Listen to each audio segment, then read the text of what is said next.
اس کے بعد زئیر بن القیون کھڑے ہوئے اور ان لوگوں کو نصیحت کی کہ آل رسول کے خون سے باز آ جائیں، اور بتایا کہ اگر تم اپنی اس حرکت سے باز نہ آئے اور ابن زیاد کا ساتھ دیا تو خوب سمجھ لو کہ تم کو بھی ابن زیاد سے کوئی فلاح نہ پہنچے گی، وہ تم کو بھی قتل کر دے گا۔ ان لوگوں نے زئیر کو برا بلا کہا اور ابن زیاد کی تعریف کی اور کہا کہ ہم تم سب کو قتل کر کے ابن زیاد کے پاس بھیجیں گے۔ زئیر نے پھر کہا، ظالموں، اب بھی ہوش میں آؤ۔ فاطمہ سلام اللہ علیہا کا بیٹا حسین ابن علی سمیہ زانیہ کے بیٹے ابن زیاد سے زیادہ محبت و اکرام کا مستحق ہے۔ اگر تم ان کی امداد نہیں کرتے تو ان کو ان کے حال پر چھوڑ دو۔ جب گفتگو طویل ہونے لگی تو شمر ذل جوشن ملون نے پہلا تیر مارا۔ اس کے بعد حر بن یزید جو اب تائب ہو کر امام حسین علیہ السلام کے لشکر میں شامل ہو گئے تھے، آگے بڑھے اور لوگوں کو خطاب کیا۔ فرمایا، اے اہل کوفہ، تم ہلاک و برباد ہو جاؤ۔ کیا تم نے ان کو اس لیے بلایا تھا کہ وہ آ جائیں تو تم ان کو قتل کرو؟ تم نے کہا تھا کہ ہم اپنی جان و مال آپ پر قربان کریں گے، اور اب تم ہی ان کے قتل کے در پہ ہو۔ ان کو اس کی بھی اجازت نہیں دیتے کہ خدا کی طویل و عریض زمین میں کہیں چلے جائیں جہاں ان کو اور اہل بیت کو امن ملے۔ ان کو تم نے قیدیوں کی مثل بنا لیا ہے اور دریائے فرات کا جاری پانی ان پر بند کر دیا ہے، جس کو یہودی، نصرانی، مجوسی سب پیتے ہیں۔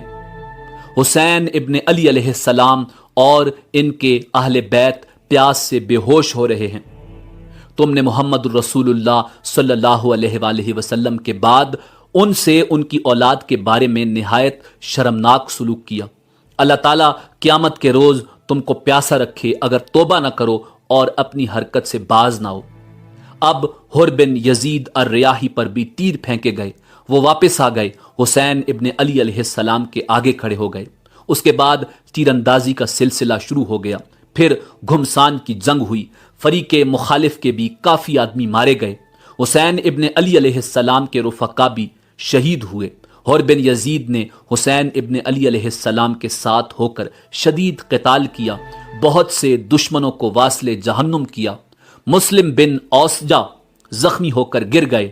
حبیب بن مظاہر ان کے پاس آئے اور کہا کہ جنت کی خوشخبری تمہارے لیے ہے۔ اگر میں یہ جانتا کہ میں بھی تمہارے پیچھے شہید ہونے والا ہوں تو میں تم سے تمہاری وصیت پوچھتا۔ انہوں نے کہا، ہاں، ایک وصیت کرتا ہوں۔ حسین ابن علی علیہ السلام کی طرف اشارہ کر کے فرمایا، جب تک زندہ ہو ان کی حفاظت کرنا۔ اس کے بعد شکی و بدبخت لعین شمر نے چاروں طرف سے امام اور ان کے رفقا پر حملہ بول دیا۔ امام حسین علیہ السلام کے رفقا نے بڑی بہادری سے مقابلہ کیا۔ کوفہ کے لشکر پر جس طرف حملہ کرتے تھے میدان صاف ہو جاتا تھا۔ جب عروہ بن قیس نے یہ حالت دیکھی تو عمر بن سعد سے مزید فوج طلب کی اور شیس بن ربی سے کہا کہ تم کیوں نہیں آگے بڑھتے؟ اس وقت شیس سے نہ رہا گیا اور کہا، تم سب گمراہ ہو۔ ابن علی جو اس وقت روئے زمین پر سب سے بہتر ہیں، ان سے قتال کرتے ہو اور سمیہ زانیہ کے لڑکے ابن زیاد کا ساتھ دیتے ہو۔ عمر بن سعد نے جو فوج اور تازہ دم دستے منگوائے، یہ آ کر مقابلے پر ڈٹ گئے۔ اصحاب حسین نے ان کا نہایت بہادری سے مقابلہ کیا اور گھوڑے چھوڑ کر میدان میں پیادہ آ گئے۔ اس وقت بھی حر بن یزید نے سخت قتال کیا۔ اب دشمن نے خیموں میں آگ لگانا شروع کر دی۔